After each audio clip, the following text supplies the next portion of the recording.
to my channel. I am Janelle Roner. I love all things easy peasy keto and low carb. Let's see what we can whip up today. Okay, I've been dying to try the whole pickle brine thing. So I am gonna get these chicken breasts, sorry, somebody's fussy, and this pickle juice, and let's set them in this big container for, I don't know, an hour?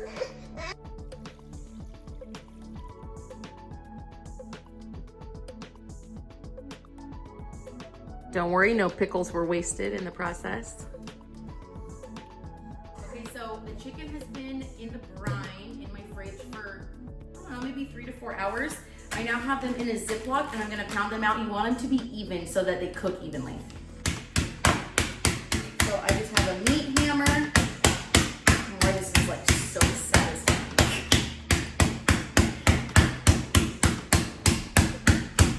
Is this anybody else's favorite part? Okay, so we're gonna make our own pork rind breadcrumbs. So this is just a container of pork rinds that I have, and we're just gonna blend them up. It's super easy. You do not have to be buying the pre-made ones. Again, don't mind my kids. So let's just fill this up. And then the good part about this, oh, pick out the nasty ones. You know what I mean? Like the nasty ones in there. So you're just gonna put your pork rinds in there. And then the best part of this is you can make like your own flavor. You can add Cajun spices, Italian spices, whatever you want. You can kind of flavor your own pork rinds and then just put these in your blender.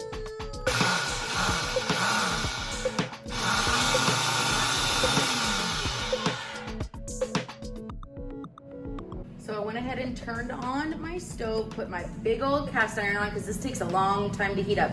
You're gonna want your pan to be smoking hot. Okay, our chicken is ready. Dredging station's ready. I seasoned those pork rinds. I did a little bit of salt, pepper, paprika, and garlic.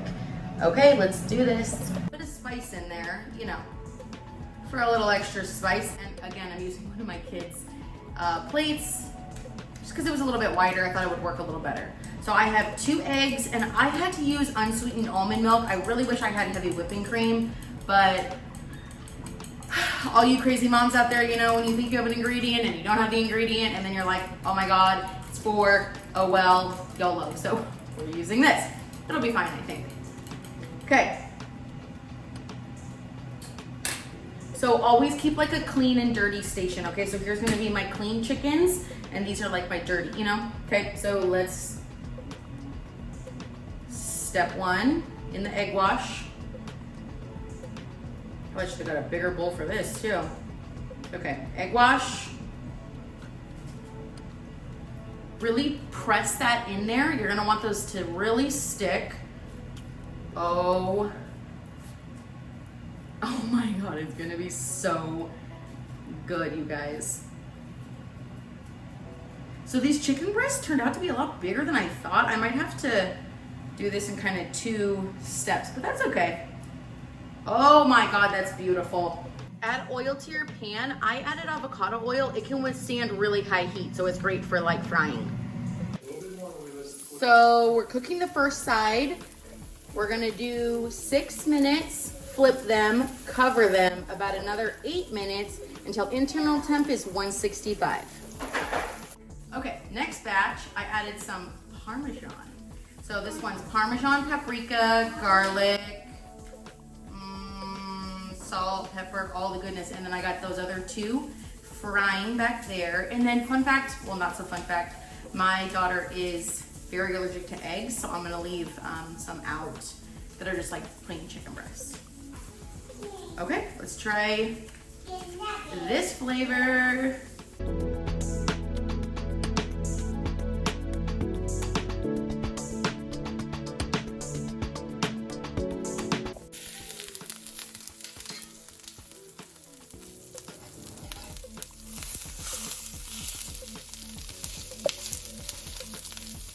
So the trick to chicken is not overcooking it. No one wants dried chicken. Ugh. Okay, so you need to use a thermometer. So when chicken gets to 165, it's done. It's delicious, it's juicy, it's perfect. You don't need anything fancy. Let me show you what I use. So here is my chicken cooking, and that's my little thermometer. That's it. You just stick it in the thickest piece of meat And then you know that all of them are gonna be done, because if the thickest piece is done, then the thin pieces are. So that's it. And these can be just a couple of bucks at Walmart, Target, Amazon, anywhere. Okay, let's pull them off. So I just pulled them off. If that is not the most beautiful chicken breast you've ever seen, I don't know. I don't know. Gorgeous, juicy. Oh my gosh. Let's slice into one of these babies.